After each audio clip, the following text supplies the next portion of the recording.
Ya, kita sampai ke nomor terakhir, itu nomor 10. Di sini dijelaskan di nomor 10 bahwa ada komponen magnetik dari gelombang elektromagnetik atau berkas cahaya diberikan dengan bentuk Bx, Bm, sin KY plus omega T, ya, dimana Bm-nya itu adalah 4,0 kali 10 pangkat min 6 Tesla. Ini 6 ya. Lalu K-nya itu tidak diketahui, omeganya kita diberikan 2,0 kali 10 pangkat 15 S pangkat minus 1 ya. Nah, oke. Nah, perlu kita perhatikan sekali lagi seperti yang saya sudah bilang, saya ulangi lagi, karena medan magnetik di sini komponen yang ada hanya komponen X saja, artinya medan magnet itu berosilasi sejajar dengan sumbu X. Lalu karena di dalam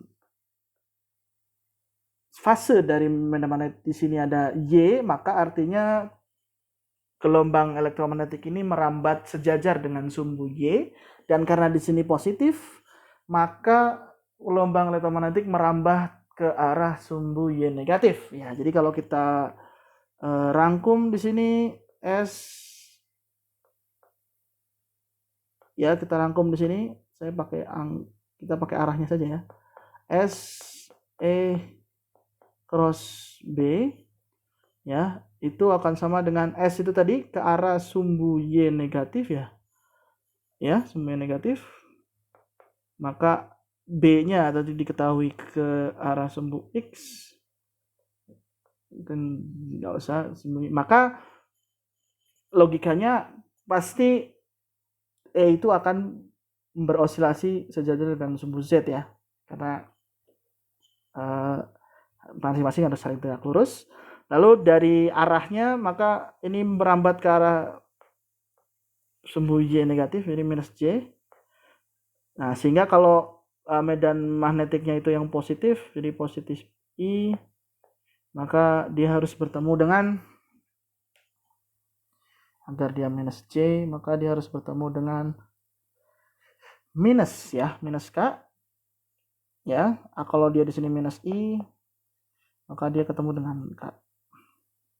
Kenapa ada dua seperti ini? Karena sekali lagi ya, namanya B dengan E itu berosilasi. Maka ada suatu saat B dan E itu ada di positif, pada suatu saat dia di negatif. Maka jawaban kita harus 2, tapi yang perlu kita ketahui S-nya itu nilai arah dari S itu hanya 1, karena arah S itu adalah arah rambat gelombang elektromagnetik. Oke. Nah, kita jawab pertanyaannya sekarang. In which direction does the wave travel? Jawabannya sudah kita ketahui. Jadi, in which way? Ya, in which way? Ya, sumbu Y negatif ya. Sumbu negatif Y ya. Nah, seperti pada soal. Lalu,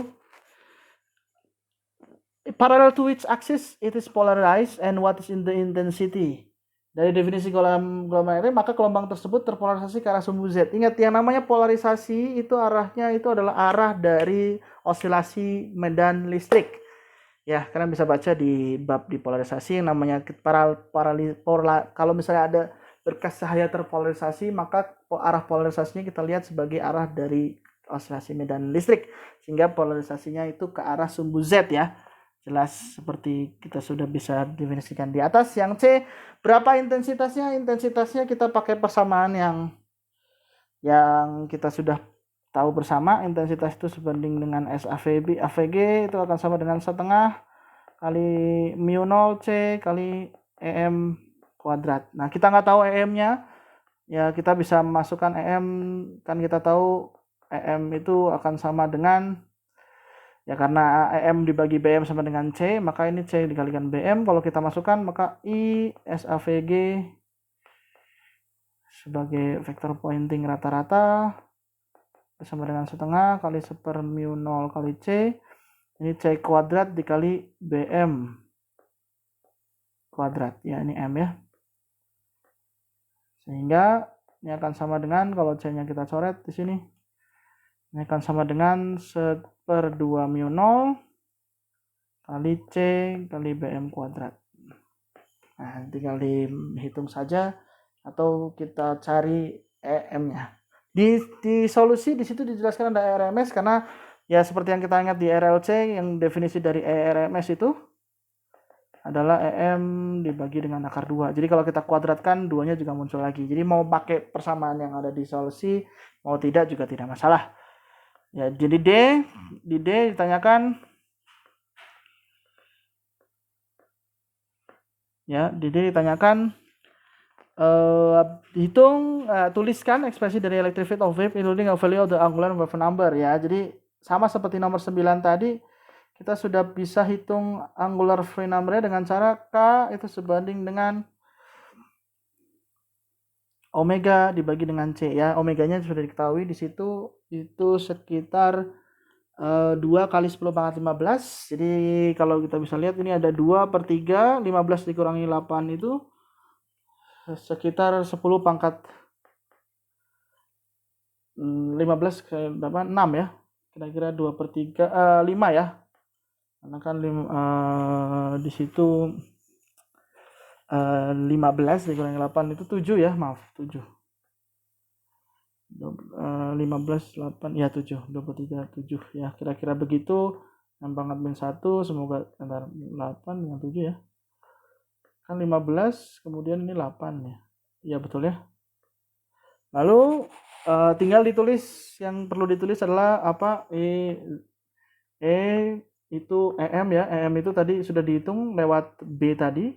Kita bisa hitung EM itu adalah berarti C dikali dengan BM sin K-nya kita sudah punya, KZ, maaf ya, KZ bukan KY ya, kita samakan karena dia selalu dengan hal yang sama, ditambah dengan omega T. Nah, karena kita sudah tahu bahwa medan listrik itu berosilasi sejajar dengan sumbu Z, maka di sini elemen yang ada dari komponen yang ada dari medan listrik adalah komponen Z saja. Ya, jadi jangan sampai salah, ini harus ada komponen Z saja. Ingat tadi 3 kotak merah yang selalu saya lingkari ketika menghadapi gelombang elektromagnetik. Lalu yang E, berapa panjang gelombangnya? Ya, panjang gelombangnya kita sudah punya, lambda itu adalah dari 2pi dibagi K. K sudah kita dapatkan, kita sudah punya nilainya. Nah, lalu tinggal pertanyaan terakhir. Di mana daerah medan gelombang elektromagnetik ini pada spektrum gelombang elektromagnetik? Ya, kita tinggal dilihat saja di buku. Dia itu ada di daerah mana. Nah, kalau dari sini kita kira-kira ada di daerah inframerah. Baik, ini adalah soal yang terakhir. Kalian bisa lihat videonya satu persatu atau tergantung soal. Nanti saya akan atur sehingga soal videonya akan berjudul sesuai dengan nomornya. Kalian bisa tonton satu persatu dari awal, atau kalian bisa tonton hanya sesuai dengan nomor yang kalian inginkan saja. Yang jelas video ini dibikin untuk membantu proses pembelajaran. Jika ada yang tidak jelas, silahkan bisa dihubungi lewat grup atau japri saja. Terima kasih, sampai jumpa di modul selanjutnya.